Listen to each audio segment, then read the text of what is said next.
Hey you guys, today we're going to be looking at the Goat Armored Xehanort from the end of Kingdom Hearts 3. This will cover the 3 phases of the final battle directly after the Armored Vessels fight. Eventually I want to talk about the separate battle at the end of Remind, but I'll save that for another video. Let's get on to the first phase. After defeating the Armored Vessels, we see Xehanort reminiscing about Scala. It was once a seat of power for Keyblade wielders, the nexus from which all worlds spring. I feel like these two comments are connected with Dark Road. We know this place was built after Daybreak Town fell, and from what we've seen from the Dark Road teasers, more than just Xehanort and Ericus trained here. So the comment about a seat of power for Keyblade wielders is easy to deduce. But the comment about how this place is the nexus from which all worlds spring isn't really clear, since we know that worlds survived the Keyblade War but were just separated. Could it be that the reason those worlds survived was because of the Keyblade wielders who trained here? Anyways, this is not a Skylight Kylant breakdown, so let's move on. Actually, you can see here that the different islands are all covered differently, which is a weird detail. Could this have some relation to the Dandelions, the Foretellers, or even the newest group introduced in Dark Road? Okay, now that's all I want to say about Scala. Moving on. We see the defeated vessels rise into the air before disappearing into these orbs of light and darkness. These all shoot towards Xehanort, and as he absorbs them, we see a flash of energy around him. Xehanort rises into the air as darkness covers his body. Light and darkness then push out around him before it wraps around his body. When the darkness and light disappear, we see Xehanort in a new set of armor. He summons his Keyblade with the goat head clearly visible as it zooms out to show that his armor mirrors his Keyblade.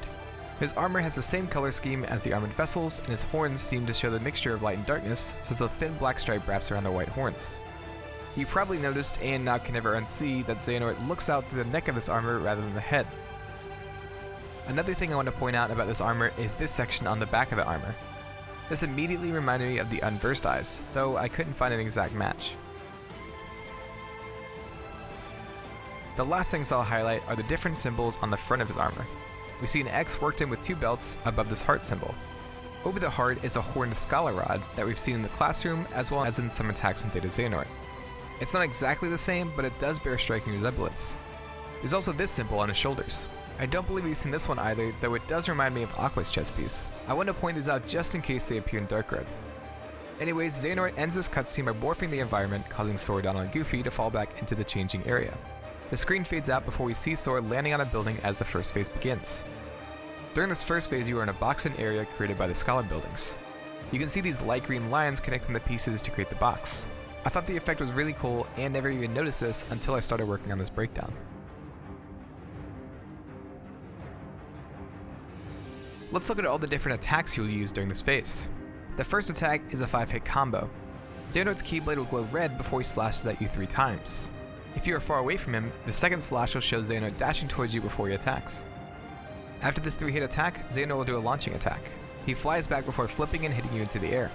You can actually see him twisting during this attack. After this, he will teleport and do a downward strike. If you are in the air, this will throw you down towards the ground. If you block this, the force of the attack will push Sora back. This downward strike will also trigger if you are too high in the arena. The next attack is a spinning attack. Xehanort twists around as red lightning spins around him from the slashes. After a bit, he will let go of his Keyblade, catching it in a backhand style before slashing back in the other direction. He will fly back, flipping backwards before looping the attack again. Alongside these 2 attacks, Xehanort will do one more physical attack.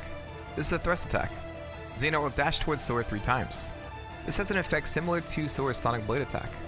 Xehanort's effect though shows a mixture of light and darkness. After this, Xehanort will do 2 slashes followed by a spinning attack and ending with a downward strike. Xehanort can also cast magic during this phase. One of them shows Xehanort gathering energy as his hand glows purple. He then throws his hand forward, throwing out energy bursts over a wide area. Another attack is this orb explosion. Energy gathers where Sora is and draws him in before exploding.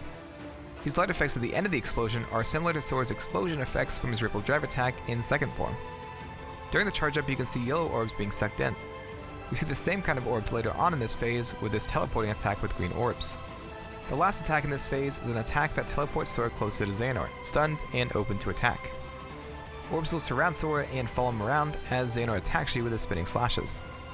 After these slashes, the orbs will flash before closing in on Sora and teleporting him close to Xehanort.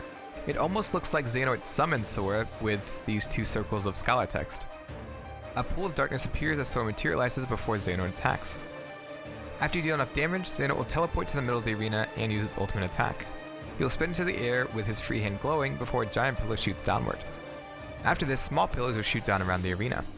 Xehanort will then shoot 3 waves of energy bursts. He will then teleport to do the thrusting strike attack we saw previously. After this, he will teleport back into the pillar and shoot out 2 more energy blasts before doing the thrusting attack again. During this, there will be a blast array that pulls Sora into the air. The pillar will then disappear and Xehanort will gather energy. This is essentially a large-scale version of the exploding orb we saw earlier.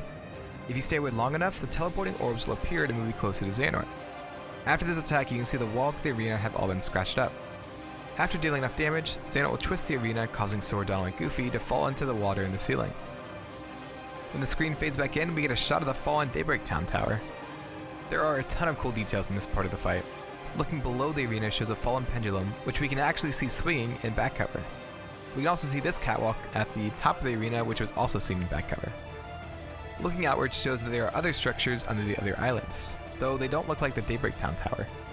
I think this is another detail we should keep in mind as we get close to the Dark Road releasing. All of Xehanort's attacks here are variations of his attacks from the first phase. He has a 3-hit attack which starts with a thrusting attack followed by 2 slashes. Xehanort can also use the Orb Explosion attack, which he will do twice, followed up by his 3-hit attack.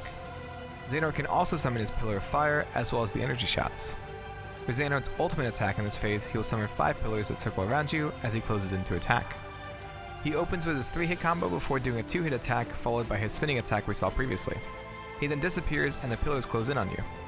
The pillars form into one giant one, and Xehanort shoots out energy shots that close in on both sides of you. This happens 3 times before he moves on to another attack. After dealing enough damage here, Xehanort will teleport away and Sora jumps out of the water. Sora starts to run towards Xehanort but is blocked by a fire pillar that throws him into the air. Sora glides down and hangs in the air as the third phase starts. Much of the third phase uses attacks from the previous 2 phases. The combo this time mashes together the 3-hit combo and the spinning attack. Xehanort does a slash before doing the spinning attack and ending with the launching attack. Xehanort will also use pillars, energy shots, as well as the exploding orbs during this. The teleporting attack is also here with Xehanort spawning the exploding orbs. If you get caught, Xehanort will do his attack from the first phase, though instead of ending with a downward strike, Xehanort teleports and tries to grab you, his hand glowing a lightish blue color. If he catches you, he will twist you into the air, holding Sora up by his head before throwing him down to the ground. Sora then jumps back towards Xehanort, who teleports away. This grab can also trigger after a combo of orb explosions and energy shots. This grab attack is really similar to the attack that Xehanort uses against Ventus in Birth by Sleep. I think the light blue color is actually a nod to the Blizzard attack that Xehanort uses against Ventus.